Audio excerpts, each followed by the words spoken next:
Hi, everybody. It's time for that time of year again for our reactions to the Academy Award nominations. Woo! Goddamn Now, right. I will ask to be careful with the language there. Hold on, but, let me fix that. Let me fix that. You better believe it. well, so normally we like to do live reactions, but unfortunately I had to work this morning, so I wasn't able to do that. Otherwise, I know Brad and Shaq would have totally been on that one. but thankfully we have a good little group here to talk about this because a lot happened with the Oscar nominations. I know we're late to the party. This is probably gonna be the evening when you guys watch this, or whenever you watch this, if you watch this. But if you do, thank you, first of all. Second of all, there's a lot to say because there was a lot of predictable nominations and then the totally out of nowhere curveballs, just like they do every year. But I'm just Arian. Hey, look, it's Lexie, my wife again. I'm Yay! back. I know you guys, anyone who's been following the channel, you've heard the stories about what's happened, and Lexie is thankfully I'm alive. Yeah, she's alive. So, she's recovering. Everything's good. So, down here, as quite often, really, we have Bradley. Hello. Over here, just like we had her recently for the Emmys, it's Melina. Hello. And a relatively newer person for this channel, at least, but someone we've had a lot of interaction with. We refer to him as Dogget. Dogget? How can you say that about me, father? I still remember when we did that review for one of us, and you brought in your puppet to stand in as an avatar for you. That was great. That was my first interaction with you as well. I was just like, but I jumped in on the chat late, and I was like, no one else is questioning this, so I guess I'm not meant to either. That's good if you had questioned it. Ooh. Oh, man.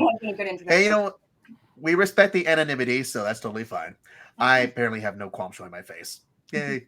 But anyways, so we are going to talk about the Oscar nominations, but whenever there's Oscar nominations, the Razzie nominations are always around the corner, so I think we should just lightly touch upon those two, because lately I feel like aside from their BS stuff they've had in some years, they tend to get a few things right more than they don't for some of their picks. So, especially the one that dominated, I think most people would agree that was probably one of the more deserving picks on the list. But anyways, let us talk about the good stuff first. The Oscars. Yay. Hey, look, not so many tabs this time. Yay. Man, nobody cheers about the Oscars, not even the audience at the Oscars. I know. You know, the problem is just every year it's like this, where everyone's always just like, oh, insert film I like that's popular didn't get into this category. And I'm just like, you know, everyone says how much they're not important, and yet every year it's the exact same song and dance. Everyone's just like, oh, my favorite film got in, or why didn't my favorite film get in? So I think it's just part of the tradition at this point. Gotta complain about something of the Oscars. No, don't avoid the question, Justin. Why didn't the machine get nominated? Which one? Sorry, what was it? Go ahead, Melanie. Sorry, I spoke over you.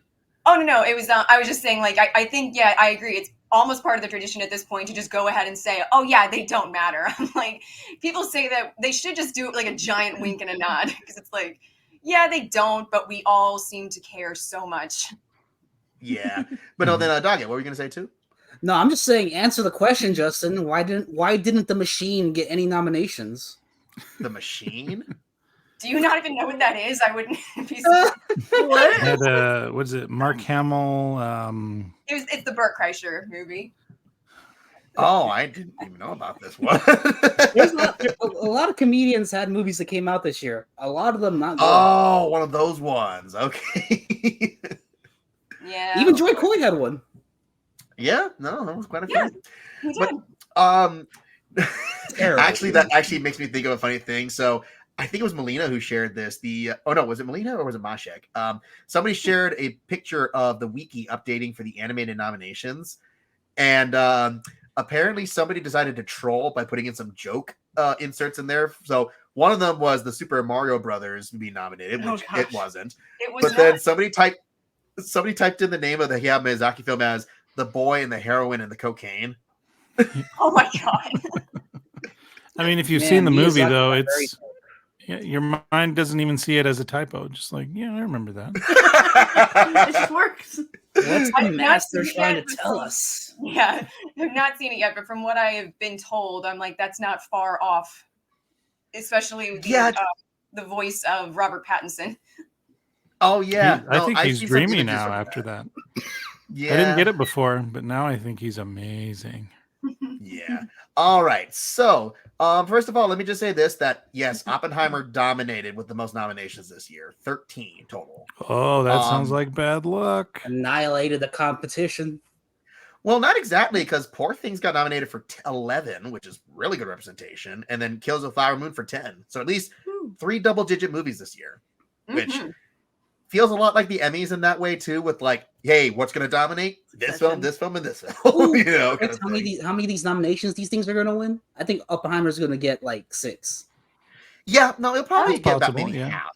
Yeah. Yeah, it would. Well, once we look at the categories, and yes, Barbie was 4th. I mean, I'm sure people would want more, but hey, 4th most nominated is pretty good too. So, especially for a comedy. Oh yeah, no, I mean, especially in that case. Yeah. So then, now another thing too, they did note that there are the honorary awards, and amongst the amongst the people who are going to win that, I don't know Michelle Satter very well, film executive, as I said. Oh, so a Sundance film coordinator, one of the big ones, kind of thing. Now Carol Littleton, is anyone familiar with that one? Over her? If I were to see her face, I would probably know. I mean, yeah, Okay, but I don't want Real to tell quick. people's business. Oh, so it's a. Okay, well there you go. Look at her. Look at all the editing credits this person has. Oh, 'cause- she's another. God damn! I said, gosh Body darn. Heat, she's E.T. Yeah, so okay, I get that. Just an honorary for someone who's edited some of the most beloved movies of the '80s, kind of thing, pretty much. Yeah, she got some. But then the big two though are going to be Angela Bassett and Mel Brooks. So, which I mean, they're legends in their own right. So, absolutely, totally deserved. Yeah, the Angela Bassett. We're sorry we didn't give you the Oscar last year award. Yeah, I was just Doesn't going to Mel say Brooks that. already have a lot of Oscars, or am I crazy? Mel Brooks won an Oscar. He won it for writing The Producers. So it's not like he Right. never won an Oscar. Like they couldn't have been before he Just give him another one. so old. I mean, to be fair, yeah, It's he's an in his Oscar like. for still being alive, guys. I was getting Yeah. Exactly. About this long. around. You saw For the him your enthusiasm. You're like, oh, this is a great final performance. for the best, like what's the term for a 90-year-old? Like octogenarian, Geriatric? whatever. Geriatric? Well, I was gonna say geriatric, but it was like Outstanding. octogenarian or whatever kind of thing. But then what's the equivalent for 90s? I'm just like, yeah, for the best Really performance. old. Yeah. For, Need to brush up on your left. Methuselah. anyway, so let's start off with best visual effects. So there you go, Dogget. Godzilla -1 was nominated for best visual effects this year. Woo! Godzilla is king. Oh, that's cool. The creator's on there too. I haven't seen Yep, it, but I really enjoy that effects team's work. That's From one what of I the things that understand, everyone like has that's said the is reason to see it. yeah, everyone says the visual effects and the art design is like the best stuff about the movie. But then also Guardians Volume 3, Mission Impossible got 2, which is the first time the Mission Impossible film's been up for an Oscar. So First time? You know Wow. what? Yeah, I'm no. gonna have to knock some points from Guardians of the Galaxy 3. I kept on going on about how great Rocket looks, and then I saw Ted in the TV show. I was like, well, no, that's way better. hey, for Ted's budget, that is a pretty good effect work they're doing there. Oh yeah, I mean, people was even back in the day too. Like that effect has not aged badly. Unlike They did it in the Oscars as a hologram. Yeah, that was Oh, so. yeah, when I they- remember that. Oh my god, because my brain was like, And what Mark Wahlberg was really good playing off of the empty space that Ted was occupying there. He perfectly can imagine Ted. But then Napoleon, which was actually way more represented this year than I thought it would get. So now, to be fair, when you look at the stuff like those clips they kept circulating from like the big battle sequences and that stuff, I can see why it was up for visual effects. It did some pretty big scale stuff, Oh sure. I I think mean, I all saw the trailer for this ahead of a couple of IMAX movies, and I'm like, yeah, I don't know I have no idea with Ridley Scott's track record what the movie itself is going to be like as a whole, but visually, I think it's probably going to get some attention. Oh, Yeah. that's pretty much what the reviews said, where they're just like, it's a very good looking movie. It's very well produced. Your mileage will vary based on if you care about the story or not. And it's just kind of like it's fine. And Just if you like the care about creator. historical accuracy, then this is probably not going to be for you. Yeah, I mean, no, that's but pretty much expected from Ridley Scott. Like, don't expect Yeah. accuracy from him at all. yeah, I mean, did you guys see that article where he was getting all ornery, just like, if you people want accuracy, you better shut the fudge up. French accents are stupid, and so are you. Next. Yeah, My Ridley Scott him, impression Mel is terrible. Gibson, and a few other directors just notable for the fact that if they do history will take a back seat to cool every time. Oh yeah. Mhm. Yeah. But anyways, so that's a solid list of visual effect contenders. Out of the 10 that were up, I probably would have swapped maybe one or two of these, but I can't really think of one. They're all pretty good picks. It's kind of odd that Oppenheimer didn't get this one since everything was It wasn't eligible, practical effect. apparently. They did some dumb category stuff to make it not eligible for this That was category. really weird. Too many close-ups, not enough visual effects. Not enough CGI. 12 nominations wasn't good enough for y'all? No, it must get 14. 13, It must yeah. tie with Titanic. Anyway, now we have the music categories here. So best original score. Oh boy, so American Fiction, good. Mhm. Indiana Jones 5. Oh boy. The John Williams nomination, you know. Yeah, which by that record now, he is the oldest Oscar nominee ever at 91. So Wow. Him and Mel Brooks, just like hang in there. I'll fall when you fall. I know. except when was the last time Mel Brooks made something of when was the last time Mel Brooks made something of note recently? So not the show he did. History of the World Part 2. Ooh. Oh my god. Oh, I never even saw that. it looked terrible from the trailers. But here's another thing too. I didn't realize the composer for Killers of the Flower Moon died before the movie even came out. Oh yeah, Oh, Robbie wow. Robertson from the band? Yeah. Yeah. Was it Leo? Was it one of those guys? Let's see. No, so it's Robert Robertson. So he was Bob Dylan's lead guitarist. So just Wow. sad. Well, he's Well, the they lead should singer just give of it to the him. band too. You know, like Oh, the band. Yeah. tons like- of it, too. Yeah. No, the band. Oh, a Canadian musician, I see. So we should all root for him to win well, the person who's probably going to. Oh, I'm sorry. I was just going to. There's a documentary by Martin Scorsese called The Last Waltz, which is all about his band. Yeah. it. Yeah, I've Yes. seen that Oh, wow. documentary. It's wonderful. Scorsese's done quite a few good music documentaries in his career too, Mhm. so it's pretty awesome. didn't And then realize probably that. the person who's going to win this category is Ludwig Göransson for Oppenheimer, because that one's just been getting praised throughout everywhere on that I score. mean, I haven't listened to all the soundtracks here. I've listened to some of them, but I feel like it's my personal favorite. of the ones Yeah. I've heard. Now, the most unique soundtrack I heard of all of them was the one for Poor Things by That's pretty good. Jerskin Fendrix. I'm sure it's like Yerskin, Fendry. yeah. Erskine But- Fendra. But that score is just surreally weird, like most of Poor Things Love it. is. But it's a great piece of Well, music. you gave me some backstory. I'm rooting for Killers of the Flower Moon now, and I've never rooted for that movie before. You went crazy about it? No, I just haven't seen it. No, I mess up. I troll Nate a lot about it. No, Fair enough. This is Dogget, people. This is what he does. I'll watch it. No, I'll watch it for real. No, Well, I'm not like Oppenheimer, this- real quick. No, I did don't- want to don't say, like- with Ludwig Göransson, who's probably going to win, if you go into any composer circles or musicians, they talk about the Oppenheimer score like when I think it was Bobby Fischer was beating Russia at chess. Like we are witnessing something historical that'll change the medium forever. And that's literally how they're talking about Ludwig's work. So I think Well, he's there's a just shoe-in to win. there's so much music in that movie too. Mhm. Like it's just like it feels like there's almost no scenes where the music isn't accompanying it. So Not Yeah, since yeah. the bomb has people been talking this much about something from a Chris Nolan score. He Well, kind of then, started that whole also- thing with Hans Zimmer, didn't he? yeah, he kind of did. But then for best original song, we got the Flamin' Hot Cheetos movie that got nominated. And you know why? Because of this one person there, Diane Oh, Warren. it's Diane Warren. Okay. Every year, Diane Warren Every gets nominated year, for yeah. some movie nobody cares about. She likes the underdog. I guess so. Then there were 2 nominations for Barbie. Not the song I wanted to, because I really like that Dance the Night Away song, but That's it's the other 2. And it's Yeah, a I fun think song it's my to favorite dance one. to as well, especially if you have a bunch of people to dance with. Yeah, that plays on the radio at my workplace all the time. But no, Oh, instead really? it's I'm Just Ken and What Was I Made For, which are both good songs too. Yeah. love I just listened to the other 2 here recently as well. The It Never Went Away. It's John Baptiste. He does pretty good music, kind of thing. It's a nice soulful ballad. And then Yeah, he's won his Oscar for Soul with Oh. Mhm. Finch, right? Ow. And Reznor.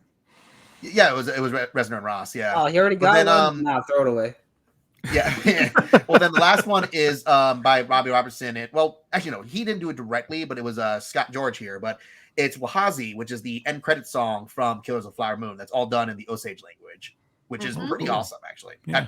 That song's like 7 minutes long, too. Yeah. So I was going to say, if you've watched that movie, then I guarantee you have heard this entire song because people have a hard time getting up after that movie's over. Mhm. Like, oh yeah,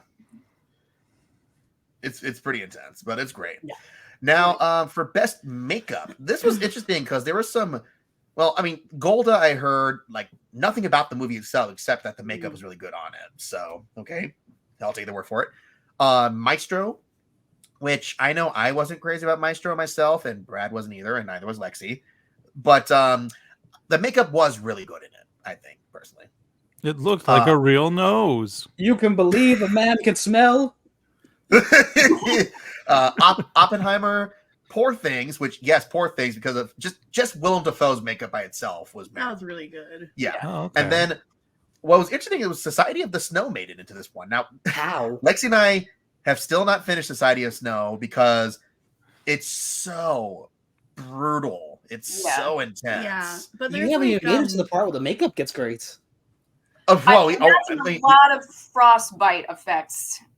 Not just Yeah. frostbite, Well, like there's like glass a- stuck in people's eyes and that stuff, and other crazy. There's like one guy that like I think it was like initially after like it's like about a plane crash, right? And this guy's whole face was like swollen. just like swollen, black and blue. I was like, oh my gosh, it looks like an actual person just.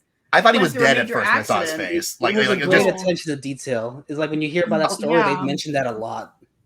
oh yeah. No, so absolutely that one deserved. And from what I heard, it's the Pan's Labyrinth team that did the makeup for that too. So Oh, well, there you Good go. team. Give Yeah. it to them. Yeah. That's Yeah. Oh, Oppenheimer, now Oppenheimer's like the only one that I don't think it's like the one nomination where I was like, I don't know, because there were points like the old age makeup that they did on Emily Blunt, I thought was incredible. Everything that they did with Ben Safdie at the end, I was just like, that looks like they sprayed him with like the stuff you get from Spirit Halloween. Like I was like, that looks bad. Yeah, and like old age makeup is so hard to do, and if you like even just mess up a little bit, it just looks off or wrong. You're Yeah. just like, I don't know if I buy it. well, and also Ben Safdie's face is just such a unique look to it that it's kind of Yeah, that's it's just true. There is Yeah. that. Anyway, also sound. The creator, which again, wow, okay, good for them. Maestro, which sure, they play a lot of classic Yeah, music. I agree with that. Yeah. Mission Impossible, yes, great sound working there. Mhm. Agreed. Oppenheimer, I mean, thankfully the sound mixing was dialed down where it wasn't such an incomprehensible mess like Tenet was. Like, Please Yeah. What You don't get Aaron Taylor Johnson with a gas mask going, I can't have the plan. We're gonna do it with this sound.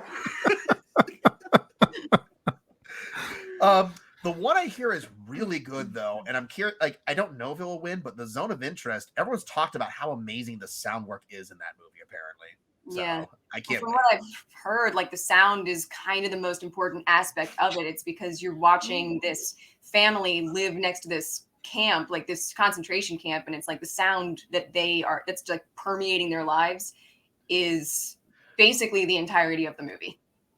Oh yeah, absolutely. It's a very sonic and visual experience throughout the movie, from what I hear. Which I'm so excited. I want to see this movie so badly because I love anything I've seen of Jonathan Glazer. Which I mean, he's only made 3 movies, but everything I've seen of that and his music videos are all great. So I can't wait. Moving on from there, costume design. Again, solid picks: Barbie, Killers of the Flower Moon, Napoleon, Oppenheimer, and Poor Things. Yeah, those are to all- be fair, That's- Barbie was the only one that actually showed off different costumes. And also, Barbie apparently depleted the world's supply of pink for a long time. Yeah. You all didn't appreciate it. You don't deserve it. Oh man! But then also production design again: Barbie, Killers of the Flower Moon, Napoleon, Oppenheimer, Poor Things. Oh, Literally exact the same. the I'm exact seeing a same trend nominees. Same category. I Jeez, can't put my all really finger on good. it though. I wonder what films dominated this year. Yeah, no, I mean even Napoleon. I'm like, okay, yeah, the production work in Napoleon from even just the trailer is just really really good. So Yeah. I'm not. He's wearing the hat. Joaquin Phoenix gets the full garb. Yep, absolutely. That or they're just messing with Ridley Scott and he's gonna get nothing. I think Oh, he's it's okay with prob- that. Yeah. Yeah, Ridley Scott, I think, is just happy that it's getting recognized after what, like the last Duel just pretty much bombed and everyone forgot about it, kind of thing. I'm sure he's just happy to get some attention with this movie. And from what I heard, it didn't. Stuff. No, but I think he also, like, from what I hear, Napoleon did decent in the box office. Not like amazing, but for what it was marketed as, they did pretty well. So Yeah. And it's probably nice going to be that really Apple- good on Apple. Yeah, Apple streaming actually playing the movies at the theaters is really nice.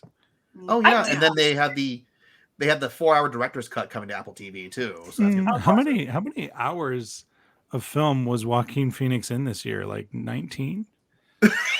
Well, yeah, Beau is Afraid, Napoleon. What else is he supposed to do? Sleep? I'm sure they would film that too, and he win an Oscar for it as well. I've never seen a bad performance. Well, from him, so- he'd be extra while he's sleeping. He'd be like, he'd be kicking the air. I just pictured that Joaquin Phoenix scream that that he does just while he's sleeping. Yeah. You made me think about Inherent Vice just then, which I rarely ever do. That's exactly what I know. I That's haven't when he was seen to the that puddle. Man, I wish Inherent Vice was as good as that trailer was, because this trailer was deceptive marketing at the core. Hey, you can rewatch that trailer. It's a good trailer. It's a great trailer. The movie itself made me want I to. watched the Watchmen trailer. Sometimes a good trailer could just be a good trailer.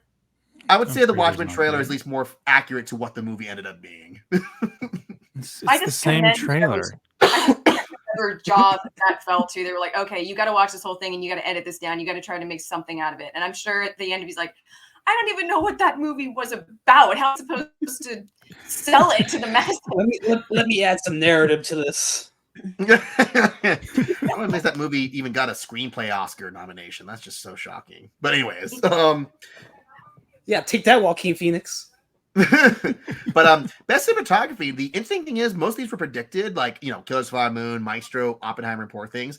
The out of nowhere nomination was for El Condi, from that Netflix movie that came out last year.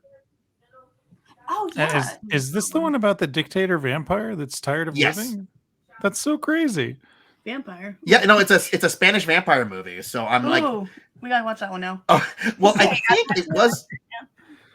I want to say it was in the running for like one of the eligible movies to run for foreign That's film. right, Lexie. Spanish vampires are way better.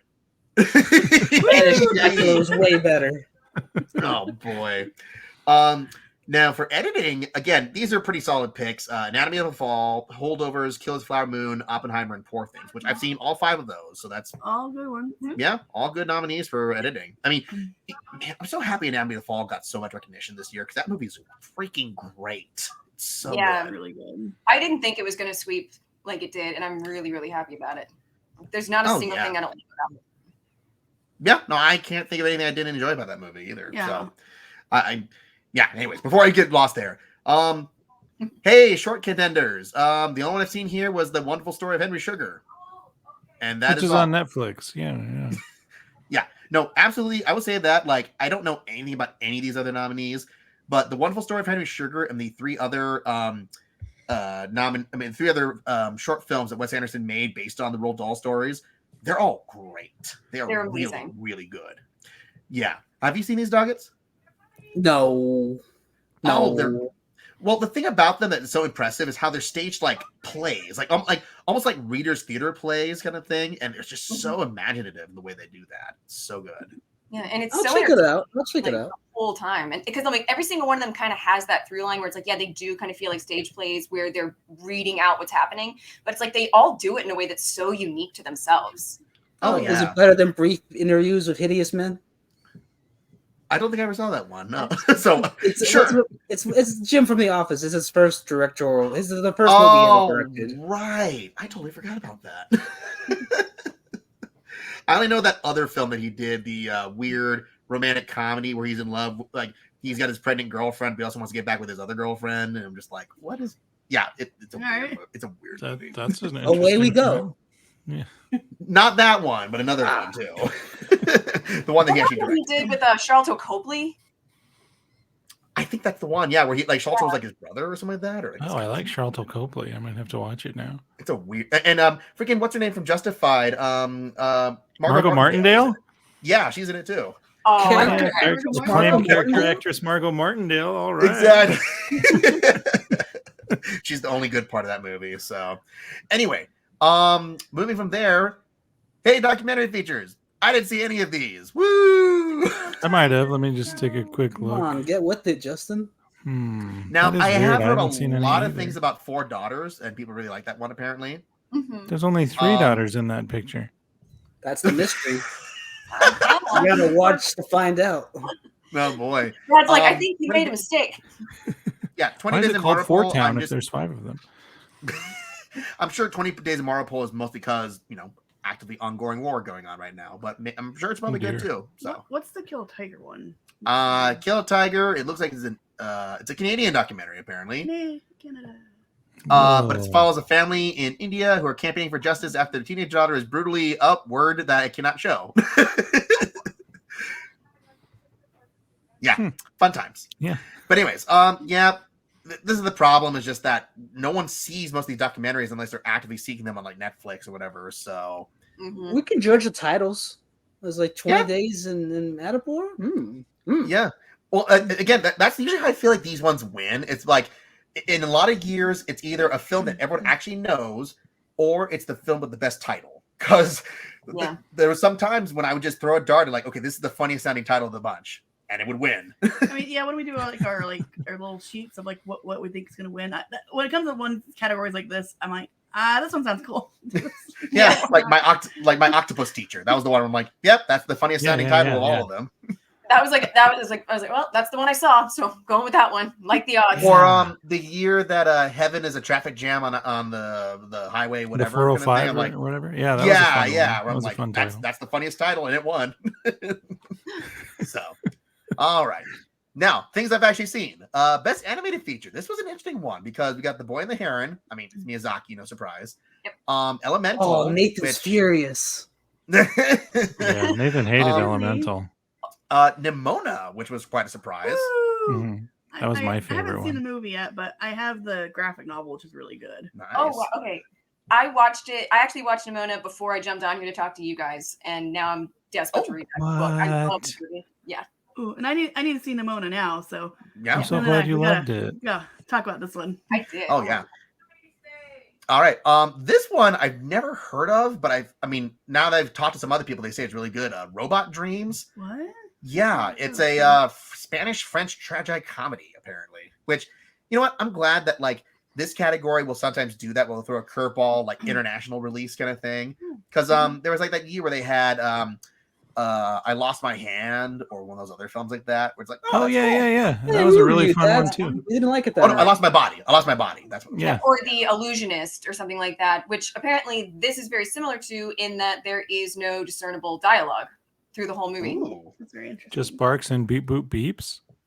nice. Yep, just like lots of sighing and people laughing. So this movie's the reason Ninja Turtles didn't get nominated. I think Yep. it was Elemental why it didn't get nominated. Oh, That's yeah, the you're right. weakest one on this. And I don't hate Elemental. I just think it's the weakest one out of the 5. It's the rule. Yeah, at least It's the Good Dinosaur of this year. Wait, did that get nominated? Oof. No, I it didn't. don't- Oh, let's say what? What Yeah, got Good nominated? Dinosaur's Nobody terrible, from Pixar. Dogget. Nobody liked. Never mind. Forget it. Oh, Cars 2, that didn't get nominated, and Cars 3, because those movies were not great. So, but then there's, of course, Spider-Man Across the Spider-Verse, which now it's going to be interesting because people are not sure if that one's going to win or not because The Boy and the Heron took the Golden Globe. So Yeah, that'll be an interesting competition. And it's only a part 1. Yeah, it's just a part 1 and done. Like, how insulting to these other That's films. literally the only thing I don't like about that movie is the 20-minute long epilogue sequence that could have just been the start of the next movie. I You know, don't just know. like The 20-minute long epilogue sequence is also like the best part of the movie. I don't know, guys. Nimona could be a wild card here. I mean, I don't hate the spot, but by that epilogue sequence, he is kind of just the villain of the week. I'm thinking I kind of which forgot he one was in people the saw movie. more. Right? I'm willing to bet more Oscar voters are old people that watch Netflix and they probably actually saw Nimona. Well, then they would have saw Spider-Man because that's on Netflix too. So, You foiled me again. Ah, aha! spoiled. Anyways, international feature. This is an interesting one. So, Il Capitano. I've not heard a lot about this one, but I believe, if I'm not mistaken, the director Matteo Garon. He's done some other films that people have noted, so he's kind of a big deal there. That's cool. Perfect Days. The interesting thing here is that it's a Japan film, or like represented for Japan, but it's Wim Wenders who directed it. The guy who did Wings of Desire. Yeah. Oh, okay. Yeah. Now this was the one that also the lead actor won the acting prize at Cannes for lead acting. So that's pretty cool. Society of the Snow, which is great. Really good film. The Teacher's Lounge. Now this one I've heard about, but I haven't actually met anyone who's seen this yet. It's a German movie, a German drama. I've heard that people who have been teachers actually love it and want more people to see it. So it's definitely something you should check out. I've been a teacher. Available anywhere right now? Yeah. But it sounds like, usually international film, if an international film gets more than one nomination outside of this category, it's going to win. And His Own Interest is probably going to win this one. So, yeah. Let's see if it's streaming anywhere. Yeah. It's like the movie that's on my list to go see in the theaters. I'm just kind of like, oh my God, I know I have to be in the right mood for this. It's a bleak film. From what I've heard, The Zone of Interest is a very heavy movie to watch. So, anyways, original screenplay. Ooh, this is going to be fun. Anatomy of the Fall, which, honestly, of these ones, it's either this or The Holdovers that should win, because those are both, like, the best scripts I saw for original screenplay this year. They were just really I agree with that. Yeah. Maestro, I'm not sure why that's there, but that's me, personally. That nose prosthetic was really good. You gotta understand. But the nose had nothing to do with do you think the screenplay went into detail on that? That doesn't sound will right. believe a man can smell. But I liked the first 45 minutes of it, and then I was like, "Oh man, this is still on." Once it leaves the 50s, it starts to really sag. I don't. Did you watch this, Melina? Because I think you said you were going to watch it, didn't you? I was thinking of watching it tonight after we get done with this. It's one of those where I'm like, everyone keeps telling me the same thing. They're like, it starts good, but it just kind of peters out. And I'm like, I just don't know I don't know if I want to end my night like that. I'll just do it while you're watching it. Plenty of people actually love it though. So, yeah. I know Nathan loves it. So but May December is an interesting one. That one got shut out from all the acting categories, including Charles Melton, which everyone thought he was going to get in. But apparently the script's good, and oh my gosh, who's the director? It's Todd Haynes. Right. Yeah, he does interesting films, and yes, just so you know, it's very, very loosely based on the thing that's actually at the center of it. So thank goodness. I was gonna say, I'm not exactly against that. Yeah, and then Past Lives, which, you know what, for Celine Song, this is a great thing for her debut film, screenplay and Best Picture. So yeah, I love this one. Sad, but I love it. Yeah. I thought it was just so beautiful. Everyone keeps telling me it's the saddest thing they've ever seen. No, all of y'all, if I ran into you 20 years from now, I'd be happy to see you. Would you guys be all like, ugh, I ran into Brad today. Terrible. I am broken now. Yeah. Well, we still need to see it. I have the Blu-ray. I still just got to put it in and watch it. So it's been crazy, unfortunately. It's a very beautiful looking film too. Oh yeah. Adapted screenplay, American Fiction, which did really well this year for being represented. Barbie. Sorry. I don't know that one, but I'll give you a minute. Now, aren't Greta and Noah married? Yeah, dating. They're not married, but they're dating. Okay. Partners. Well, that's cool. They were able to collaborate. Yeah. After Noah's experience with divorce, based on his movies he's been in, I don't think he's planning to get married anytime soon again. Okay. I can respect that. Yeah. Correct. Yeah. I mean, you saw Marriage Story, right, Bradley? I did. Yeah. I very much enjoyed that. Yeah. Yeah. That one was sad. I can agree that one had sadness to it. But then again, I don't know. There was something beautiful about it. Yeah. No, you go ahead. Okay, I'll comment on it after. Okay, then we got Oppenheimer, which, I mean, from based on what we read of the book and the film, it's pretty good adaptation, all things considered. Now, is it weird that is this one of his first films that he's written that he didn't collaborate with Jonathan? Like, I was shocked. They haven't collaborated for the last 4 movies he's done. So what? Yeah, ever since Dark Knight Rises, that was the split, I think. So This is one of those where I'm like, I really hope that they release the script as a book. Apparently, what makes it so unique is that all of the scenes with Oppenheimer were written in first person. So it's like it's not he walks from one side of the room; it's I walk from one side. Melina, they already made it. It's called the book, the original book.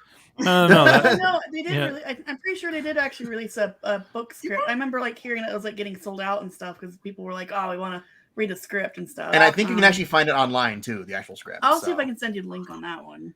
Please do. Yeah. Oh my gosh, I need to find Yeah. that. Yeah, and then Poor Things, which I mean, I have to wonder how that novel reads based on watching Poor Things. I'm just like, and then she gets naked and screwed senseless. Yeah, I've never heard of this novel. I was surprised because I'm such It's a an book old snob. novel too. Like the author passed away recently, if I remember correctly. Aw. So, and then the Zone of Interest, which also again older novel, but yeah, that's a pretty solid list. Now, Lexie, I'm is curious, the Zone of Interest like Oppenheimer, in which it's based on like a memoir or biography or a recorded account? So it's an actual book, but it's based on the real people who are involved. Okay. You know, I know you guys were clowning on it earlier, but they really did adapt Barbie. You know, the back of those boxes have like little stories about the characters. I think that's what Lexie wants to say. Well, like so a lot of these are like based on books and stuff, right? But like, what about like Killers of the Flower Moon? I have the book. That is unfortunate. That's right. Like that was a perfect opportunity to do that one because the book is haunting. Like there's so much extra detail. Like obviously the movie does a lot to like show you like as much as they can about it, but like reading the book is just like it's just a whole other level of just like, oh my gosh. But they did still do a really good job of adapting it. But I guess it's Barbie though. I mean, not. Lex, you have to understand. Screenplay. They made an entire movie out of the back of a box description, and managed to pull it off. Yeah, like the only counter argument, and it wouldn't be necessarily mine. It's just one I could see other people making. Is that the Killers of the Flower Moon is so loosely adapted from the original source material to where it's like Martin Scorsese actually went out of his way to tell it from a completely different perspective, whereas the books from the perspective of the FBI. I'm like, movie is completely different. Yeah, but I get what you're saying. Like, also argue Oppenheimer does the same thing because, like, technically, like, it's based on his life, but there's also the whole part with Robert Downey Jr.'s character, which I don't know. Like, I just think it's like I think it's a stretch personally to have Barbie as adapted screenplay personally, because I'm like, it's just the thing that because it's a previous intellectual property that is based on that stuff, so you have to. Yeah, right. The Oppenheimer book really went into further detail on how much butt Oppenheimer got. And it kind of does actually, believe it or not. It really does. Oh my god! Oh my gosh! Oh no, Lexie read it. She knows. Yeah, Chapter it's a really 45. good book, though. Dude, Oppenheimer got around. He was a ladies' man. Yeah. Hide your wives. His eyes of his or something. if there's a sock on the doorknob, you know not to come in. If my pants are in front of the door, come in. I think the movie actually toned it down a little bit, to be honest. Yeah. Oh, I know. I heard somebody complain about that, and I'm like, oh, guys, you have no idea. The movie spared you, if that's something. The movie did a good job. Like all the sex scenes in the movie, I'm like. There's like two. Well, even without sex scenes, the movie gave little hints and tips. Like he'd be all like, "Oh yes, I've talked to whoever," and then like two guys will look at each other like, "Yeah, you talked to her, all right." There's stuff like that throughout the entirety of the film. The most uncomfortable one when he's all like, "Oh well, what's his problem?" and they're like, "Dude, you slept with his wife," and he's like, "Well, somebody had to." I don't remember what he says exactly. Whatever, he never knew. Yeah, that's what it was. That's right. Yeah. You found out about that.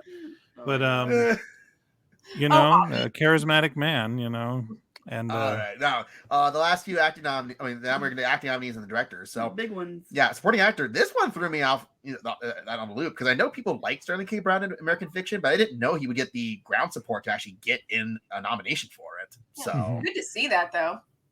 Yeah, no, I love Sterling K. Brown. He's a great actor. Robert De Niro, which.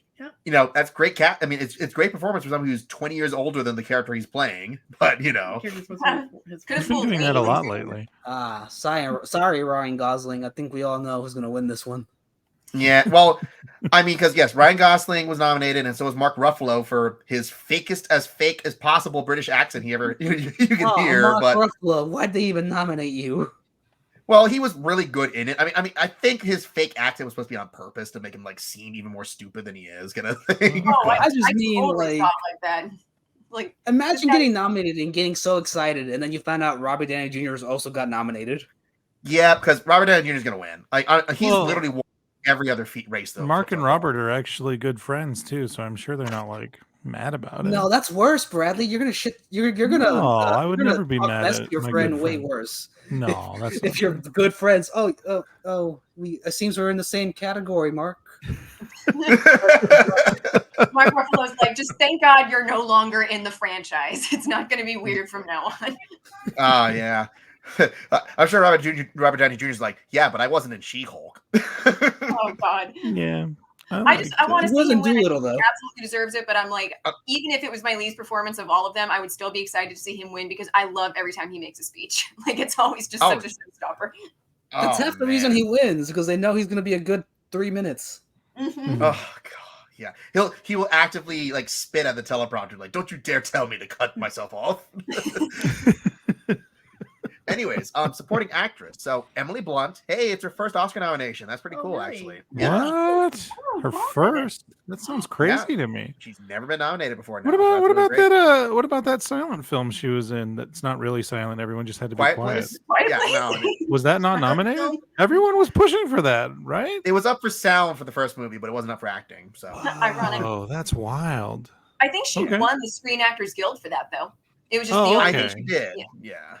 That must I have just been always weird. remember the dress she was wearing. It's like Danielle Brooks was the only representation for Color Purple this year, which, I mean, I think the problem is just that no one was really looking forward to that movie. Not that it was bad, but just it's a remake of a classic film.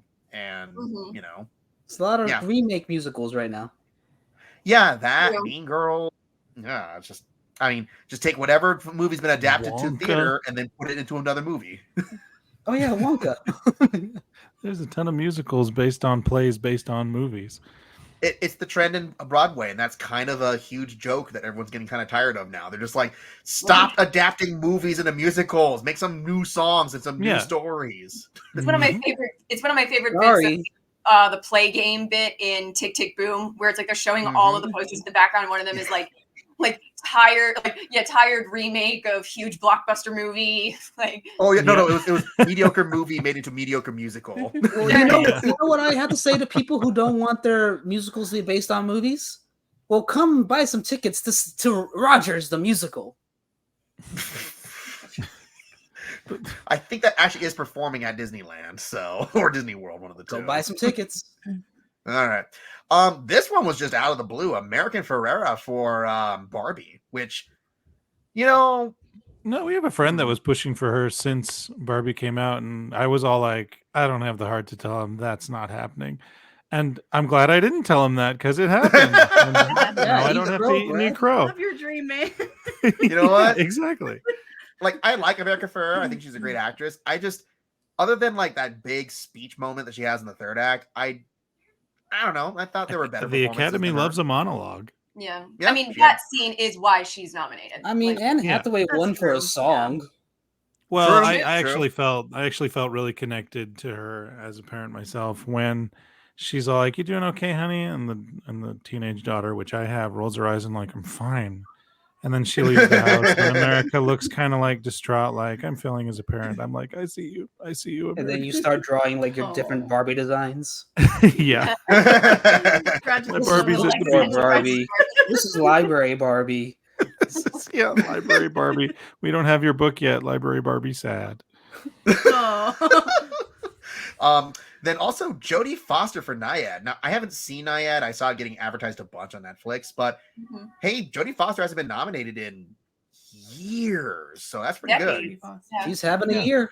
She's great in it. I think it's a role she can do in her sleep, but that's not a knock at her. I'm just okay. Yeah, I mean, it's a biopic movie, so it is. Yeah. I caught the end of it, and so I got to see. Oh my God, why am I blanking on her name? The other Annette Bening. Annette Bening. I kept wanting to say Renee Russo for some reason. Don't ask me why. But it's like I saw the end of it and I got to see her, but I saw Jodie Foster, but she didn't have any lines after the point that I walked in, so I didn't really get to see how she was. So what was a better performance, her in this or her defending Mel Gibson? Because I've had some trash friends, and like I never defended them that hard. Like she's down. She's the bro. Yeah. I mean, you know what? Hey, whatever it is, I mean, from what I know, despite all the stuff that you hear about Mel Gibson's publicity, anyone who's actually worked with him on a set say they love working with him. So well, people need to stop being like scrutinized for friendships, or maybe I'm wrong saying I respect that, it. Like, this is why Anatomy of the Fall really hit me to my core. Because what if something happens and I'm on trial and they're like, "Oh, they say you're an honest, good person," and I'm like, "Yes, of course." They're like, "We have messages saying that you want to podcast with Dogget." Does that sound like an honest? Bradley, I need you to hold me down like Jodie Foster. I need that support. Nobody knows. But yeah, so about Naiad was about you're brilliant. I love you. Man.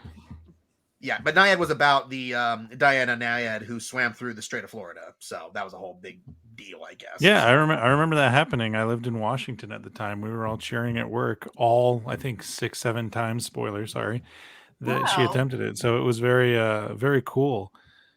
I'm not saying that Washington is like obsessed with Naiad, but my office was. So we enjoyed, and I enjoyed the movie. I'll leave it at that. Not saying it. And then the person who is probably going to win though is Divine Joy Randolph, because honestly, great. she was just this is actually my favorite one of the nominees. Yeah, and I always By enjoy far. that one. My favorite. Well, Yeah, I think she sorry, has the most Danielle impactful moments of all those 5 people. Like just her stuff. She's such an integral part of what makes the Holdovers work so well as it does. You know, Justin, Yeah. I was telling you while I was watching the movie when there's just a random shot of this lunch lady looking out the window, and I was like, oh man, I hate it when movies drag out a scene by making this this random character look important. She's never coming back. It's like, oh, she's one of the main 3.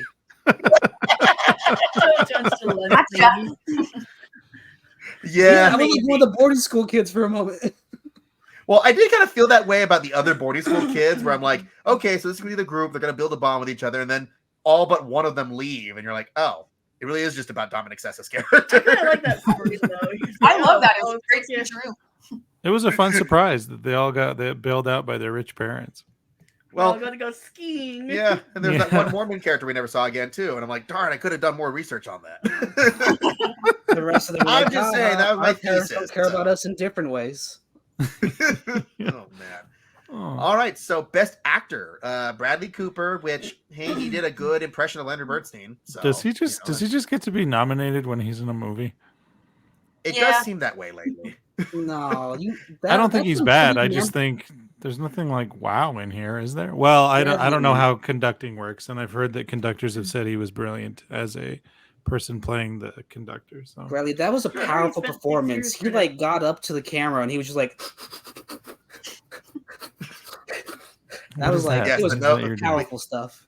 That's his nose impression. Yes. Like I think I heard that he spent like 6 years trying to get like, especially that one performance like in the cathedral, and he's like really like just doing it. I don't know, but it was a big deal. Then Coleman Domingo, which most people know from Euphoria because he won the Emmy for that one too. Yeah, that's the most important episode of television ever. If you have anyone in your life that needs that chat about drugs and you don't know what to say. Also, Coleman Domingo in season 4 of BoJack Horseman as the Dragonfly, a brilliant performance. Yeah, I've seen Rustin, and this is actually my favorite performance of the year as well. Wow, because I mean, I'm a Coleman Domingo fanboy. Yeah, it's weird because I've heard nothing but very mixed reviews about Rustin, except for Coleman Domingo, which everyone said. I've heard mixed reviews about Rustin too, and it makes me bummed out. Like, really, it was pretty. I did hear a lot of people said that they weren't convinced very much by Chris Rock in the movie, also. Which that's not. Why is everyone dragging movies down? Because he tries so hard to be a dramatic actor, and he's just not. Everyone's like, Fargo's amazing, except that Chris Rock season. Except for Chris Rock. Did you see Spiral? He tried so hard to make Spiral happen, and he's not. I haven't seen Spiral, but yeah, I've heard that Will too. Smith's flat memes are great. I just wish Chris Rock wasn't in them. I was going to say, I think that might be my best performance he's ever given, is not crying and cussing him out after he got assaulted on live TV. Have you tried not crying after getting slapped? It's very difficult. It's very hard. Well, it's like, good for you. That's the weird thing too, where like after he got slapped, like people are like, did he get slapped for real? I could tell because he was like lisping, like he was starting to get bruising on his mouth because I got slapped. Yeah, I'm like, oh yeah, he just got assaulted. But then Jeffrey Wright also, which hey, great for Jeffrey Wright. He's been around for so long. It's nice for him to actually get recognized in the lead role, kind of thing. But it's going to be between Paul Giamatti or Cillian Murphy for the Oscar because those have the biggest, groundswell for support, kind of thing. I think Cillian. Yeah. Who do you think out of these two? Because I have no idea. I'm probably going to flip a coin on my ballot. Paul Giamatti. I'm probably gonna guess Paul Giamatti too, but they're Really? both really good. It's hard. Yeah, Is it 'cause he's more relatable? His campaign has been amazing so far with that In-N-Out burger photo. I know. Unintentional When's the last time he got nominated for something? But that's the hard thing. Sideways? Didn't he win for Sideways? No, so the only thing he ever got nominated for was Cinderella Man. That's right, because that was the weird thing. We got snubbed for Sideways over Clint Eastwood in $1 Million Baby, which was also a good performance, but hard to balance with. How recently did the last black actor win Best Actor? Will Smith. Yeah. Oh, it's Paul Giamatti. What? No, but for Cinderella Man, I was going to say really. Works. You know it. But one I do for remember, them, one for us. He's brilliant.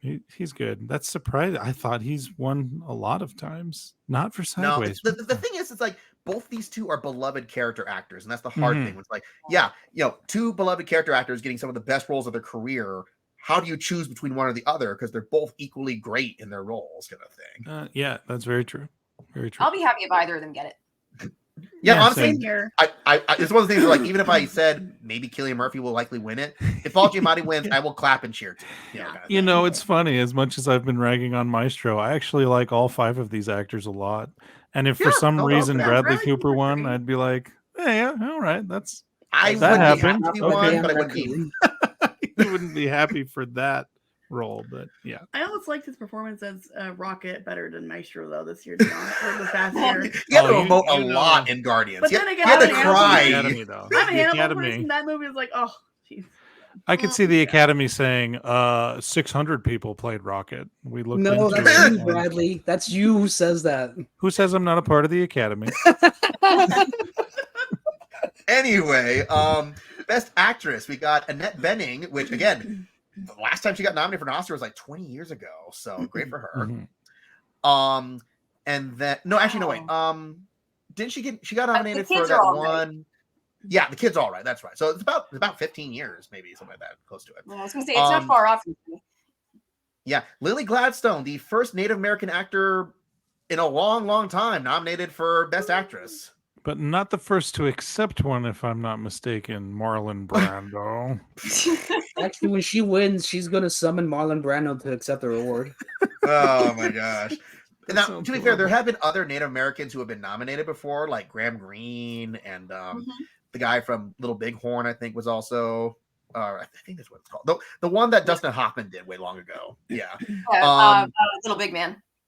Little Big Man, that's right. Yeah, but this one, this is a notable thing for. I think it's the first, Native actress. If I can't, I can't think of any others who've been nominated.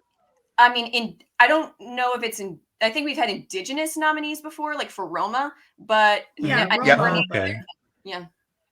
Gladstone's also amazing in Reservation Dogs, and me and Melina reviewed that together. Yeah, not in and I hear she's great. I'm here. She's great in First Cow too, which was her big Discovery movie. So that was a A24 picture, yeah. Yep, yes, it was.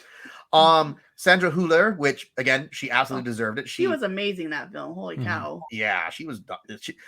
I love the fact that from what I heard, the director never told her if she was actually guilty or innocent. So she had to completely play, no matter what is presented in the film, she had to play it as if she was innocent, even the stuff that really, really paints her in negative light as a character. So she just did that so masterfully. I just loved it.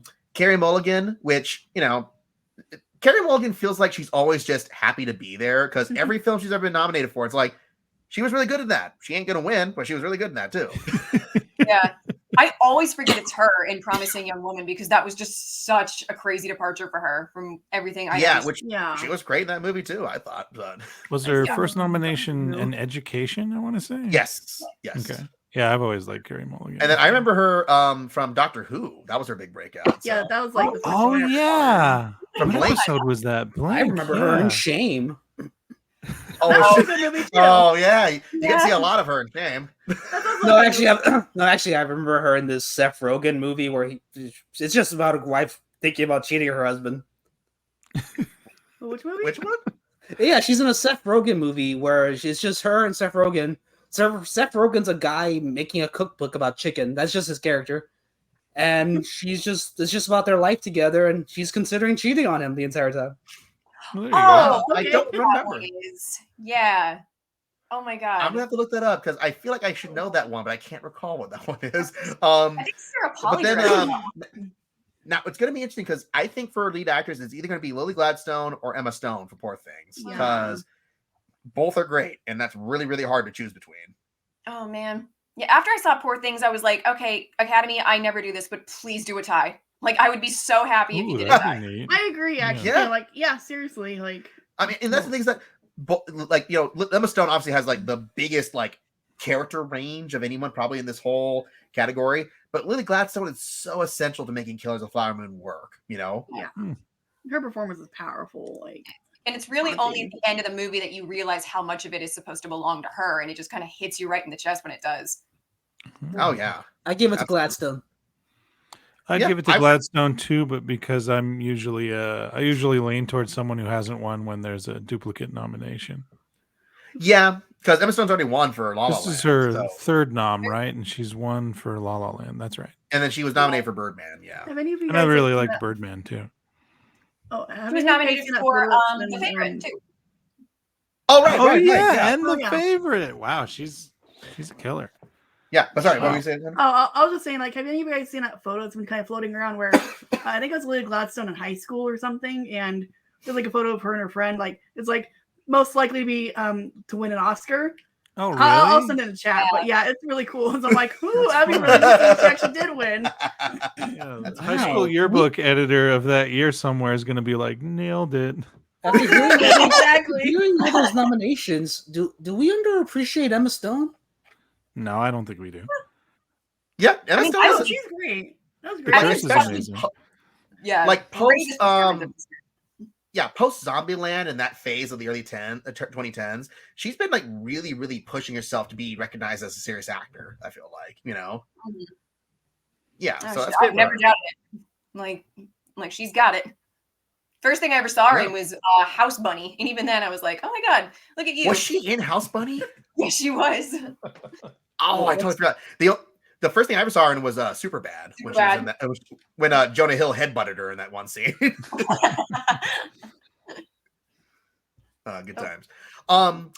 Now here's the interesting thing: Best Director. I know. Okay, Internet. I know your favorite girlfriend Greta Gerwig didn't get in, but honestly, Justine Triet deserved it so much more. What she did in Anatomy of a Fall is so amazing. So Oscars, I kumbaya. agree too. Oscars, kumbaya. But everything else is pretty predictable. I mean, it was Martin Scorsese, which now I think he beat Steven Spielberg as the most nominated director at the Oscars ever with 10 for directing. Wow. Yeah. Better luck next time, Stevie. Only won then one Christopher time. Christopher Nolan for Oppenheimer, which honestly I think it's going to be his year. It feels like it's going to be his year for this one. Yeah. He's going to have to screw up pretty bad, yeah. Yeah, we get some giant expose about Nolan being a Has horrible. Martin not won anything since The Departed? Scorsese's not one Scorsese? director. Yeah, just that one time, which everyone is always like. Didn't he win something for Hugo? No, he won technical prizes, but not for any big categories. Yeah, but it's like his win for The Departed is famously known as the "We're sorry we didn't give you this for Goodfellas" award because everyone was like, but Nolan never wins either. Yeah, but Nolan's won. He won the Golden awards Globe. Again. He's won. I mean, he might win the DGA most likely. He's poised to be in a good position here. He's been nominated Yorgos Lanthimos. Yeah, then Yorgos Lanthimos. I mean, he's kind of building a reputation for being this crazy great Greek director now, so that's pretty cool. And then Jonathan Glazer for the one movie he makes every 10 years. What was the last one? Under the Skin, which he did literally 10 years ago. Oh, that was a very upsetting movie. Yeah. Because you know he did. Well, is it more upsetting than Birth? No. Ooh, 6-1. Yeah, Birth was also very upsetting. Yeah, he does upsetting movies. Like his music videos are astounding because he did the music video for Jamiroquai with Virtual Insanity, which was amazing also. Oh, wow. Okay. But all of his movies are like downers except for Sexy Beast, I think. So So he was going to have to make at least one Holocaust movie at some point. which he did. There you go. And that's his most acclaimed movie so far is the Holocaust movie. So there you go. And finally, Best Picture. Woo, we actually got a pretty solid list here. So it's American Fiction, Anatomy of a Fall, Barbie, Holdovers, Kills a Flower Moon, Maestro, Oppenheimer, Past Lives, Poor Things, and The Zone of Interest. That's a really good list, I think. Like, yeah, like really good movies there. Like, it's one of those things where I know there are snubs, and I'm sure there's some other films that could have been represented, but these were all, again, Maestro, I'm not crazy about, but these are all pretty guaranteed to have made it to the cutoff point here, I think. Yeah. And it's like there are some that I'm like, I would have loved to have seen this on the list. I'm not like upset that it's not. Yeah. Like, look, Godzilla -1 is not going to make it to Best Picture. It's a great movie, but it's not that kind of movie, Well, it should be. I agree. And you know what? I saw some prediction sites lately that say that it's very likely Godzilla -1 could win the visual effects Oscar. So, I mean, especially given the fact that movie probably was the cheapest to make of all the nominated films for visual effects. So, they didn't even get lunch breaks. Well, I remember, what was it? I heard an article talk about it where they cited the budget as like $15 to $18 million, and the director actually came in and he said, I wish we had $15 million to make that movie. Right. So I'm just like, if he made that movie for under $15 million with effects that good, yeah, no, absolutely he should deserve that. So I actually read recently that he originally wanted to release it in black and white as sort of a tribute to the original movies, and they're doing that now, but only because it was so unexpectedly popular in the US. Like, they did not think it was going to be. It's, of all the Godzilla movies I've seen, it's the best one so far. I agree. So, I mean, I haven't not seen Gojira, the original one, but in terms of like modern day Godzilla films. You don't think Godzilla Kong is going to be good? Oh, the new one? Look, I liked Godzilla versus Kong, the one that came out before. This new one, We'll see, I guess. We shall see. Will definitely. The TV show's been pretty good so far. Oh, Monarch. Yeah, it's pretty good. Solid film. A pretty solid show. All right, so that's all the Oscar nominations, which, again, I'm not too upset with most of these. I think these are all, even the surprise ones, I'm just like, well, I'm happy for them. It's not like Ana de Armas and Blonde, where I'm just like, why the frick is she in this? Oh yeah, I remember that. Yeah, you remember that last horrible. year? You, me, and Shaq, we saw they were just like, what? Yeah, that was like on a lot of worst of lists too. It's a very misguided film. Like, yeah. Now, I said the word though. We just have to we will cover this very quickly because when the Oscars come out, the Razzie nominations come out too. So now I'm sure they've corrected some things since that mishap last year, which now they've nominated kids and given awards to kids for Razzies before too. But obviously times have changed and attitudes have changed about that. So that's good. Yeah. Who got nominated last year? Well, it was the girl from Firestarter, I think. Yeah, the one from the Zac Efron Firestarter movie. What? That's so that'll teach you having dreams. Now, to be fair, I went through and I saw these videos that showed every winner of the Razzies for any acting prizes. Granted, there have been some really bad kid performances in the past, but again, those kids were often like 7, 8, 9 years old. So it's kind of rare to find a really good kid actor, honestly. Yeah. So I'm like, I think that's just destroy this kid's spirit. Come on. I know. You know what? Kid acting has gotten a lot better lately, and you know why? Because they used to nominate them for Razzies, and then their lives would be ruined, and the younger generation would be like, "I got to work harder." Yeah. Do you want to be like that kid from Over the Top who won Worst Supporting Actor? Come on. God.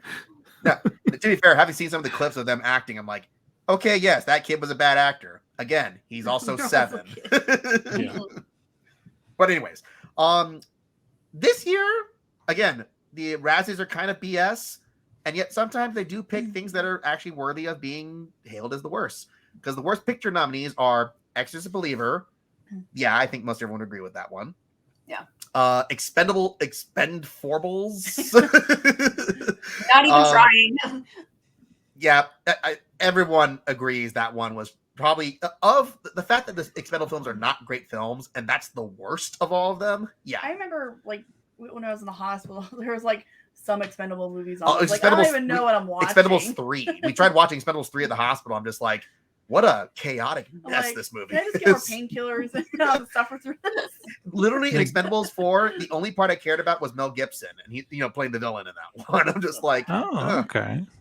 Yeah. Do you think Expend 4 Bulls also gets trashed more because it was out the same year as John Wick 4, which is amazing? I mean, that didn't help, but I mean, to be fair, even compared to that, it's still a pretty bad action movie from the stuff I've seen. So, man, especially the I don't know, why didn't y'all stop after the first one? I saw like 20 minutes of the first one, and I was like, that's enough. That's the problem too, is that most of the people from the first Expendables don't come back, so. Now they have to pick people from B and C list action movies to be in this. Like, you know why? You know why they made more Expendables? Because that first one blew up so hard. Me and my brother tried to watch it like 2 weeks after it came out, and so many people had snuck into the theater. We paid money, by the way. We had to sit on the stairs. Wow. The Expendables buried Scott Pilgrim. I was a little kid. I was naive. I was like, "Oh man, I hope Scott Pilgrim says something for Sly Stallone later." I remember going to the movie, like going to my movie theater, and of course they had like the huge poster of all of the film, like all the stars, and people at that time were like, "Oh my god, this is going to be like the Love Actually of action films," where it's like, you've ever heard of. Who did he buy the bullet clips for? Oh boy. But it's funny too, because I remember similarly with that Melina, I was living in England doing my missionary work, and the thing I remember the most about Expendables was those giant adverts on the side of the red buses with all their faces on it. So that's why it stuck in my memory. The only thing I ever liked from the Expendables was that big shootout in the airport in the second movie, and that's the only thing I remember from those movies. I will say that the Jason Statham and Jet Li killing that one guy together is a pretty memorable scene. Mm-hmm. Oh yeah. And then Meg 2: The Trench, which, yeah, that movie's pretty bad from what I've heard too. I dodged it, so. It's stupid, but it's a shark movie, so I'm like, I'll see it. I call shenanigans on this next one. You don't know? I'm going to say, I saw Shazam! Fury of the Gods. That movie freaking sucked. That's a 5 out of 10 at worst. No. Like I feel bad because from what I've heard, the studio really interfered, and also the whole fallout with Dwayne Johnson insisting he get his own movie instead of being in this one. So Right. Which, do you think it should have been Black Adam instead of this one? Because I've heard people say that they like this one. But I don't think I've heard anyone say that they like Black Adam. It seemed that Black Adam got away with it just because it was the biggest problem, as you'll see later, it's the way the movie was written. It was just such amateurish kid level writing for, and the thing is, the first Shazam was such a huge surprise. It was so solid and focused and charming. And this one just had none of that whatsoever. It was big if it were a superhero movie, which of course everyone was like, I love that. Mm-hmm. Yeah. And then Winnie-the-Pooh, Blood and Honey. I mean, no shock. Who thought that movie was good? I mean, seriously, it's a straight-to-video garbage pile. So I thought it was an SNL skit. I didn't know that was a real thing. It feels like it. Yeah. Well, then if that's on here, why isn't the mean one on here, which is equally as terrible and schlocky? Oh God, because I don't think that got anywhere near as much notoriety as Winnie-the-Pooh. For the sin of taking Pooh Bear's public domain for granted. Yeah. Apparently we care more about Pooh than we care about the Grinch, so. Yeah, I agree with that.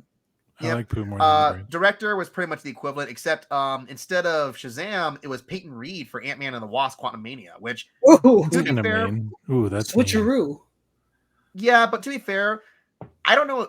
I have to think of that now. Was Ant-Man worse than Shazam? Because they're both pretty. I don't think it was. Now we're gonna have to watch it. I mean, say well, what you will, that's not fair. I finished Fury of the Gods. Yeah, he is. He's really good in it. Yeah. So, I mean, this goes to my thing too. That I've always said Peyton Reed is a very average director in any way. Unless he's doing Star Wars. Yeah, then he's amazing. Even his Star Wars episodes are weak. I think. So. Oh, hard to disagree. The frog episode sucked. I didn't even like that. That's one of the best episodes of the show. That's my plate smash shit. Giant spiders in the ice. It's beautiful. I didn't care for that one personally. You didn't like Down with Love? No. He also did the finale of season 2, which was amazing. Not as good as finale of season 1. You're like, get out of here, dead-eyed Zemeckis Luke.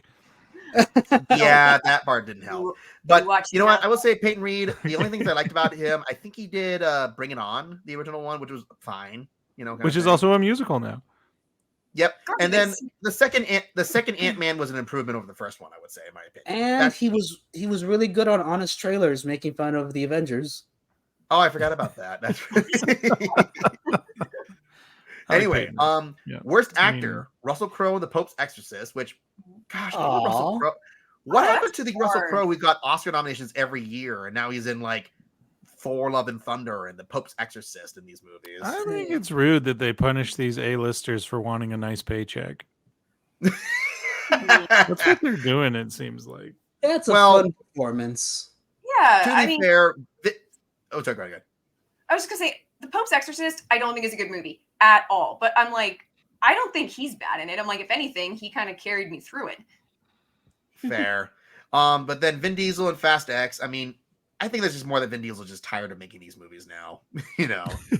Vin, a hollow shell of his former self, Diesel. It's funny because he's tired of making them, but he doesn't want to pass the mantle either. Yeah, no, that's literally what it is. He's trying to be Tom Cruise without the work. Yeah. Chris Evans in Ghosted, which, I mean, I'm surprised Ghosted didn't make it onto the worst picture list, because it seemed like nobody liked Ghosted. So, Jason Statham and Meg 2, again, kind of like you were saying with Russell Crowe, Statham's like the only thing that carries some of these movies, like even Expendables. It's like he's the only guy who was trying in that film. So, well, he's still an action star. He still has movies to go to theaters. Yeah. And then John Voight, just because everyone hates John Voight, you know, in his personal life. And what is Mercy? I've never even. I don't even know what this movie is. Yeah. It's some direct-to-video garbage, I'm sure. Oh, yep. Okay. Just by how little information there is, it's probably some direct-to-video Ben garbage. Shapiro produced it. Freaking Jonathan Rhys-Meyers is in it. Now, which one's Jonathan Rhys-Meyers? That's the dude from the third Mission Impossible, that one British actor who his downfall came because he was a huge drug addict. Oh, okay. And Well, he was in Match Point. He was the lead in that one. It's like, yeah, you remember that one? Oh, okay. He was poised to be a huge star, and then he just couldn't keep out of rehab. So that's a bummer. Okay. Worst actress, Ana de Armas for Ghosted. Yeah, I mean, again, not surprised. Megan Fox in some film I've never heard of called Johnny and Clyde. Is that? I don't know what that's about. Yeah. The film is about a pair of serial killers who assemble a team to rob a casino but become hunted by a demon. See, that sounds fun. That sounds like a fun premise. Netflix movie right there. Selma Hayek and Magic Mike's Last Dance. Yeah, I'm surprised nobody liked that Magic Mike movie, apparently. Wow. I think Nate did. I didn't even hear anything about it. It even brought back Soderbergh, and it wasn't good. So I did not know that. I just know a lot of people didn't watch it. That's what I know. Yeah. Yeah. No, that's the thing. It bombed horribly, and it was past the point where anyone cared watching to watch it anymore. So Well, after the fun road trip movie of the second one, it's hard to look at the trailers for that one. It's like, oh, okay. Oh, you mean the second one? A natural course for your character after the second movie that was exactly what people thought the first movie was going to be. What? Good. Yeah. Then Jennifer Lopez in The Mother, which I've never heard of this even. So okay, whatever. I'll take their word for it. Oh, that was huge on Netflix. Like big numbers on Netflix. That's back in February, I think. Yeah, I haven't seen it, but I remember seeing the clickbait about it. J-Lo saves Netflix or something. Oh, Nikki Caro directed it. The director of Whale Rider. Oh man. I mean, to be fair, she directed the live action Mulan too, so she's not infallible. But yeah. And then Helen Mirren for Shazam, which, you know, honestly, I would have picked Lucy Liu, because I thought Lucy Liu was really not doing a very good job of that movie. So yeah. Like Helen Mirren tried so hard. Well, they're not even real characters in that movie. They're all like, we're goddesses. We don't like other gods, I guess. Yeah, I don't know. Here comes a dragon. Their motivations were paper something. Thin. Yeah, I don't even know what they were. They wanted to do bad guy things because they were bad people. So right. Yeah. Worst supporting actor, both Michael Douglas and Bill Murray from Ant-Man and the Wasp: Quantumania, which, again, Rude. they were just given nothing to do. There was nothing for them to do in those movies. Didn't put Jonathan Majors in there. Cowards. I mean, I think they just don't want to attract any more attention to that. They've been pettier before. They've been pettier before. Yeah, Mel Gibson for Confidential Informant. Again, straight to video garbage that no one's ever heard of. So okay. Yeah. They just pick on Mel Gibson every year. That's what they do. Franco Nero. I didn't even know Franco Nero was still around. My goodness. Oh, he's in the Pope's Exorcist too. Yeah. And then Sly Stallone for Expendables, which again, he's barely in that movie, so who cares? That fake death was unconvincing. Yeah, that was probably the worst part of that movie from the stuff I've read about it. So, now here's an interesting list here. Worst supporting actress: Kim Cattrall for About My Father, which I don't even remember this one. Oh, right, that one. What the Andrew Schultz one? No, no. Is that Andrew? It's the one that was with Sebastian Maniscalco. Oh yeah, that one. That's the other one I was talking about. The other comedian movie. I remember the trailer now suddenly. Yeah, that terrible trailer. They played that in front of Top Gun Maverick for a while, and I just remember thinking every time, no way am I ever going to see this. Oh my god, you saw that trailer IMAX. like 15 times. Yeah, in IMAX. Megan Fox with a double nomination this year for Expendables 4 as well, which, again, having seen some clips and knowing Megan Fox's limited range, yeah, that's about right. She's bad Mortal Kombat too. Oh, okay. Lucy Liu was nominated, so okay. Yeah, there you go. There she is. Womp womp. Yeah. Justice for Justin. Yeah. Bai Ling. Oh, right. Bai Ling. What's Bai Ling doing to anyone? Leave that girl alone. Yeah, she's just Johnny and Clyde again. Long gone. So I will always love her for The Crow. Yeah, I'll always I remember love her in Crash too. I remember in Crank High Voltage. That was just she was really obnoxious in that. Movie fuck! Oh, sorry. I meant Crank too. Okay. Anyways, and then Mary Stuart Masterson, which. Yeah.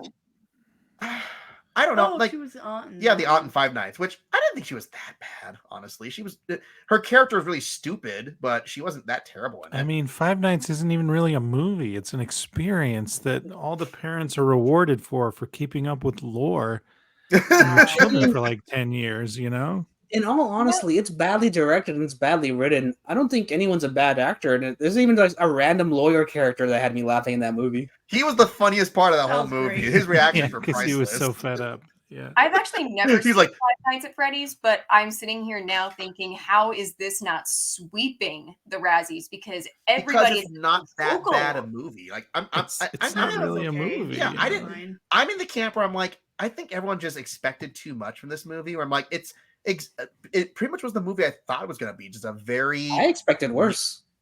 Yeah, Really? honestly, I you know, agree. like so. I don't know. I think people just had the wrong expectations for what they thought the movie was going to be versus what it actually was. Melina, if you have nieces and nephews, watch it with them. It's a fun kid starter horror movie. I showed it to a bunch of my kids in class, like for Halloween. They got to watch it, and they're like, "Yeah, that was fun. It's silly and dumb, but it was kind of fun." I think part of the problem is that like there's like a lot of adults like who like it, and they think, "Oh, why isn't it like hard R and more scary?" And I'm like, but the majority of the audience is like 12-year-olds. I'm like, yeah, they're not going to do a hard R movie. Yeah, 12-year-olds. all my middle school kids isn't a hard R game. Like the backstory is gruesome, but you have to look for that. Yeah, it has dark stuff in it, but it's not like any darker than any other like of those like mascot horror games kind of thing. Yeah, so yeah, exactly. I remember when Chris Stuckman put a review out for it, and he like just was not totally mean to it. People kind of started jumping on him for that, and then it just kind of came. Yeah. Do you remember that? That's ridiculous. Yeah, like, no, why don't you hate it more? He was actually very reasonable. He's just like, look, it's not the worst what? movie. I kind of enjoyed parts of it. It's not great, It's like, you hear that, critics? Moderation's actually okay. And it helps that I saw it on Peacock. Yeah, no, we didn't go to the theater for that one. But like, honestly, I'm sure they were fine with that because they made bank on theaters, and it probably did really well on Peacock too. Like so. if we had kids that wanted to go see it, we would have probably gone to the theater. But yeah. I went to theater and everyone talked the whole time because it's an event movie. It absolutely does not matter. I'm going to skip past the worst screen combo and remake categories because those are just, I don't even know why they do those categories. They're just kind of mean-spirited, yeah. They always are. Worst screenplay went to, so we got Exorcist, again, probably deserving. It's pretty much the ones expected. Is Expendables. David Gordon Green going to keep working? He got fired off the sequel, so he's not coming back. Technically left, let go. By that means fired. Yeah. fired. Creative differences. Differences, Yeah, so he ain't coming back for the sequel, so I don't know if that will improve things or not, but maybe. And then Expendables 4, Indiana Jones, Shazam, and Winnie-the-Pooh. Now, I'm surprised Indiana Jones didn't do more at this, but I think it's just the problem that it was just so nothing. I liked this movie. It did. Melina. I didn't love it, but like when people acted like it was such a travesty, I was like, oh my god, relax. It's real. It's okay. Like it was fun. I think there's just also the fact that it cost $300 million to make for what it actually delivered was a little bit shocking. And I think there's always with Indiana Jones, there's always everyone has super high expectations for it. It's like it's Indiana Jones, so they expect a masterpiece every time. And I'm like, well, I mean, the original first three are already that, so I'm not expecting the best out of a fifth in this franchise. So yeah, especially with a new director, a new studio, and a new everything else behind it. So yeah of course it's not going to be. And Harrison Ford can barely even walk around anymore. That was also a weird thing with the de-aging, where it's like, wow, really good de-aging effects, except that he still sounds like an 80-year-old man underneath that CG face. Yeah, he probably should have just done that thing where they put his face on a younger body, huh?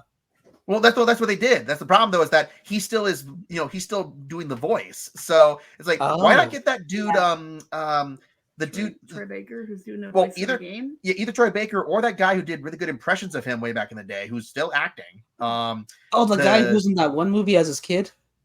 Yeah, no, it wasn't his kid. It was the movie where he was playing the young version of Harrison Ford in that Age of Adeline film. Oh yeah. And he was the one who was really gunning for the role in Solo, and everyone was kind of surprised that he didn't get it until everyone saw all.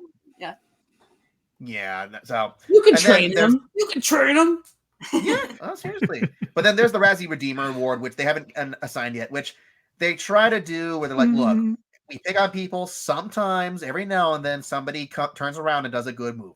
So they've done it a few years. I'm like, okay, they're at least trying to go okay, we're not going to just poop on everybody. We'll sometimes give credit where credit is due. Okay, come on, Zack Snyder, Rebel Moon, let's go. You did it. You know what? I am shocked Rebel Moon didn't make it on the Oscars or the Razzies. It should have gotten a Razzie, in my opinion. That movie sucked. So I haven't seen that one either. Not heard good things from pretty much anybody. So it's so boring. It's so boring. It's like I might watch the director's cut. The only time you'd probably want to watch it is if you're drunk, I guess, maybe because then you wouldn't care. Yeah, it's bad. It's bad. Yeah, if you really want to see more than one scene of people being sexually harassed in that movie, then yeah, go ahead. Hey, that movie was very anime inspired, and it's not ashamed of it. I sure guess, but anime inspired? He just said a lot of girls in weird situations. No, sure, but then there was the one where the dude grabs that other dude in the nuts, and you're like, oh, okay, I was not expecting it to go that direction, but sure, does he have a clip for it? No, he was trying to buy him. Yeah, it's he's like some alien who's like, your boy is very nice. How much is he? And he just grabs him in the nuts. It's like, I want to make, I want everything. And it's just another excuse for another fight scene to happen. You're like, yeah, he was throwing him some Mike Tyson quotes. I just got that. Yes. Oh boy. And that's how you do clean comedy, kids. Yeah. I will tell you. I'll tell you about that later, honey. You don't. I don't get it. I'm not going to repeat it on. My brain was elsewhere. Sorry. I'm like, you're a better person for not getting it. Anyway, so that's everything. It's an interesting year for film. I feel like even the Oscars and the Razzies don't cover the extent of the best and worst, because there were some pretty high highs and low lows this year. But I think it's a solid list for both. Yeah. I think it's going to be a memorable year too. This is going to be one of those where people talk about it like 1999 and 1994, where they're kind of like, this was, such a, there was such a movement, or there was such a, an influx of people going to the theater, just for Barbenheimer alone. Yeah. I don't know if they'll talk about it in the same way as 99, because 99 was just such an all around great year for even the Oscar films, but it is definitely a really solidly, consistently good representation this year for the Oscars, especially. Significant. Yeah. Now, Dogget, since this was your first major exposure to nominations, right? You said. Yes. What did you think about most of those? Like, have you seen many of these movies? I've seen Oppenheimer and I've seen Barbie. Oh, Holdovers. I have seen Holdovers. Okay. So really the ones I've been meaning to watch were Killers of the Flower Moon. I was waiting for that to come out on Apple. It's on Apple now. And I might watch tonight since I'm off work tomorrow. So well, unless it's really depressing. Is this like that? Is this like the it's a huge downer. Yes. Yeah, not a happy one. Well, because I mean, it's based on a really, really nasty series of crimes that were committed against the Osage people. So yeah. That movie, and I'm trying to think if there's any other ones that are on my radar. Because I've heard of Past Lives and Poor Things. Those have been getting a lot of traction in my film friend circles. Mm-hmm. And American Fiction for sure. I've been hearing about. So yeah, I've heard of most of these movies. I haven't watched them yet though. Yeah. Actually, when I look at it, I think there's only 3 of the Best Picture nominees I haven't seen yet. So, American Fiction, Past Lives, and Zone of Interest, which I'm sure we'll correct very soon. So, yeah, I'm slacking. I'm slacking. Whenever you need like award shows for TVs, I'm there. I'm way more suited for that. Fair enough. Like, I didn't think I was slacking. I didn't think I was slacking either this year. And then it's like so many of the things I saw that I thought would get nominated didn't. Like Iron Claw, didn't get anything, which I was upset about. Yeah. And not like in a way like where I think, it was snubbed. I was just kind of like, it's one of those where so many of these categories, I'm like, God, I just wish that you had one more, like you had room for one more on this one. And then it's like you would have had it. Yeah. No, it's one of those sad things. Because then a few other films got shut out too. Like, I know some people were championing for Saltburn. I've not seen that movie yet, but I want to check that one out. Because the 1%. What is this film? What is this? Yeah, it's pretty gross. Yeah, I don't know the answer to that. I don't hear about it, so yeah, I'm curious. And then Iron Claw was a huge bummer. I guess it just didn't have enough support within those circles, kind of thing. But yeah, the ones that got shut out, I don't think there were any. I was like, oh man, that was so unfair. It was just like that's a bummer. Yeah. Kind of thing. So yeah, but yeah. Any last thoughts before we wrap up? I think we've talked plenty about all the stuff. Ooh, do we want to make any predictions on how many of the big 3 are going to win? So I think you're not beating me this year. I feel. I'm coming for you. Oh. Nah. I suspect, like, if I had to make a prediction, I'm thinking Oppenheimer's going to walk away with 6 if it wins Best Picture and Director as well. Like, I'm going to say 6 or 7 wins for Oppenheimer. I think Barbie's getting 2 or 3. I think Barbie's going to definitely get the production design and costume awards. I think that's probably its safest bets kind of thing. And song. It'll get song. Yeah, Ryan Gosling. Yeah. Be the Billie Eilish song, I think, for. Divine Joy Randolph is definitely winning, in my opinion. I think it's pretty clear. Has Robert Downey Jr. lost a supporting award yet? No, look, right now, Robert Downey Jr. is Christian Bale when The Fighter came out. Just like, don't even think about the other people who got nominated. Well, that was a lead performance, but okay, supporting. Well, he has lost before. He lost the year that Heath Ledger won. That was one. And then he was also nominated for Chaplin back in the 90s too. So that's true. Robert Downey Jr. Yeah. No, but then there's a lot of tough categories like where it could be like any one of 3 or 2 kind of picks, kind of thing. I'm gonna stick true to Spider-Man, but I don't think it's gonna be as safe as we think it is for animated feature. It depends on. I mean, didn't The Boy in the Heron win the Globe? Yeah, it did. I'm gonna vote on that one personally. Well, you got to wait until. I think you got to wait to see what wins the Annie Award because that usually kind of sways the Oscar a bit. I'm going wild card, Nimona. As soon as the Annie Awards started handing out best animations to non-Disney and non-Pixar stuff, it really started changing the way. I gotta say, thank you, Academy Awards. You didn't put Wish anywhere on these lists. Good job.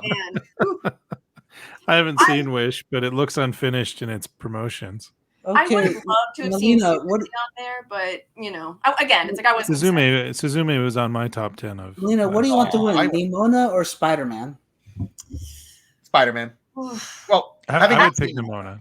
Of the two, Nimona's on my top 10 I as would well. probably pick Nimona. But the one that I think is follow-up question: why don't you like Puerto Ricans? There's gonna be he's gonna flip the switch. I think the boy in the hair will win. That's why. Oh boy. I feel like I'm the only person in the world that hears Rio's speech to Miles about how he needs to protect the little boy inside of him, and I think, wow, that's cheesy. You hate the parents lately, Brad. I feel like my kids would be all like, "That was the lamest thing I've ever heard, Dad." But Miles is a good kid. Oh man, yeah. But also, if I'm going to say this, please let Godzilla win the Oscar for best visual effects. That'd be so amazing. Yeah, sorry, creator. You would have had it. I mean, if the creator had done better in the box office, it probably would have a better chance. But he did a Godzilla movie, though, right? The director of the creator, or the. And you know what? That 4K looks amazing. Oh right, yeah. Oh yeah. So technically, a Godzilla win is a win for him. Sure, why not? Yeah, good point, bro. Hey, in retrospect, his Godzilla movie probably the best of the MonsterVerse movies outside of Kong. It's the best American one. I think it's the best American one, the 2014 Okay, I mean, when your competition is Roland Emmerich's Godzilla, then yes. Yeah, it is. It is. I mean, I'm not saying I'm just to say you don't have much. Yeah. There weren't any scenes of dude from The Simpsons almost getting squashed by Godzilla's foot and surviving between his toes. I'm just saying we had bad memories of that movie, and I think if we rewatch it, it probably holds up better than you think it would. Yeah. See, I don't have any memories of that Godzilla movie. I'm just like, it was fine. It was very pretty. And then it was just kind of over once Bryan Cranston died. I was old enough to remember it, and I was old enough to be upset that they were hurting the Godzilla babies. Oh, that one. Yes, that one. Yeah. I remember saying in the review for Godzilla -1 where I was like, it has been so long since I've seen the Roland Emmerich Godzilla. I can't even tell you if I liked it or not. Like, I genuinely don't know. Bradley, where did that innocence go? Oh, yeah. You read the junior novel too? I read the junior novel for Godzilla. I remember about it. That junior novel gives you more emotional context than the film does. I remember enjoying that, but yeah, that's about it. Oh, and also the totally lame Siskel and Ebert jokes that they did where they had the super lame. Yeah, they were. That was just Roland Emmerich being petty and stupid. Super petty. I remember I was sitting next to my uncle because I saw a lot of movies with my dad, my uncle, and cousins as a little kid. And the military's all like, we can't track him with our heat-seeking missiles because it's cold-blooded. And my uncle, who is a munitions expert from Nam, was all like, oh, that's the kids were surrounded by him, but he started cussing like, what a bunch of stupid, dumb. The enemies were also cold-blooded, but we still saw them. That's as bad as like freaking Mass Effect, where they're like, oh, the Reaper couldn't see the Normandy flying in it because it wasn't projecting an ISS signal. It's like, yes, but the Reaper has eyes and can see the giant spaceship in front of it. It's been established that it has eyes and can psychically link with living beings. Okay. We're gonna keep rambling if we just go any further. So yeah, we may possibly. I mean, I know Mashik would love to do another one of our animated film reviews like we did last year. So if we do that, you might see that on his channel, people. That'd be kind of cool. And that's a good excuse because I haven't seen Robot Dreams or Nimona or Boy and the Heron. So any chance that would be pretty cool. Yeah, we can get a chance to see all of them. If Boy and the Heron would be playing anywhere by the time we can do that. Yeah, no guarantee, but we can try. Yeah. Otherwise, you'll see us when we talk about the winners. So until then, talk to you all later. Bye, guys.